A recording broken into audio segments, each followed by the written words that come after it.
ಪ್ರಿಯ ವೀಕ್ಷಕರೇ, ನಿಮಗೆಲ್ಲರಿಗೂ ನನ್ನ ನಮಸ್ಕಾರ ಮತ್ತು ಸಮೃದ್ಧಿ ಬ್ಲಾಗ್ಸ್ಗೆ ನಿಮಗೆಲ್ಲರಿಗೂ ಸ್ವಾಗತ.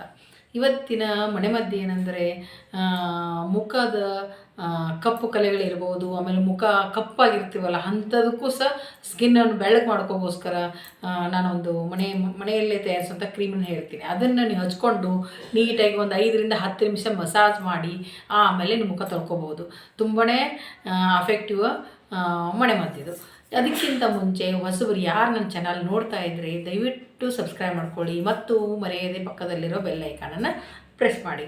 ಈಗ ಏನು ಮಾಡಬೇಕಂದ್ರೆ ಫಸ್ಟು ಒಂದು 5ರಿಂದ ಒಂದು 6-7 ಬಾದಾಮನ್ನು ತೆಗೆದುಕೊಂಡು ಅದನ್ನೇನು ಮಾಡಬೇಕಂದ್ರೆ ನೈಟ್ ನೀರಲ್ಲಿ ನೆನೆಸಿಬಿಡಬೇಕು, ನೆನೆಯಕ್ಕಿಟ್ಬಿಡ್ಬೇಕು. ಮಾರನೇ ದಿನ ಬೆಳಗ್ಗೆ ಅದು ನೆನೆದಿರುತ್ತಲ್ಲ, ಆಮೇಲೆ ಅದನ್ನು ಸಿಪ್ಪೆನೆಲ್ಲ ನೀಟಾಗಿ ತೆಗೆದುಬಿಡಿ.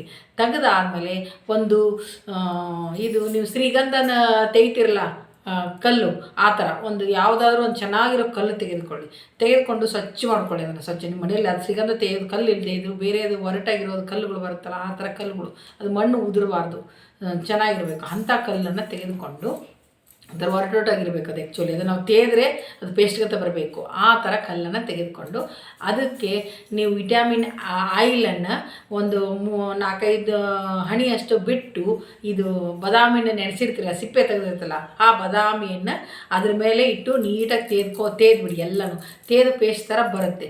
ಆ ಪೇಸ್ಟ್ ಥರ ಬಂದಿರುತ್ತದಲ್ಲ, ಆ ವೈಟ್ ಕ್ರೀಮನ್ನು ನೀವು ಮುಖಕ್ಕೆ ಅಪ್ಲೈ ಮಾಡಿಕೊಂಡು ಒಂದು 5ರಿಂದ 10 ನಿಮಿಷ ಮಸಾಜ್ ಮಾಡ್ಕೊಳ್ಳಿ.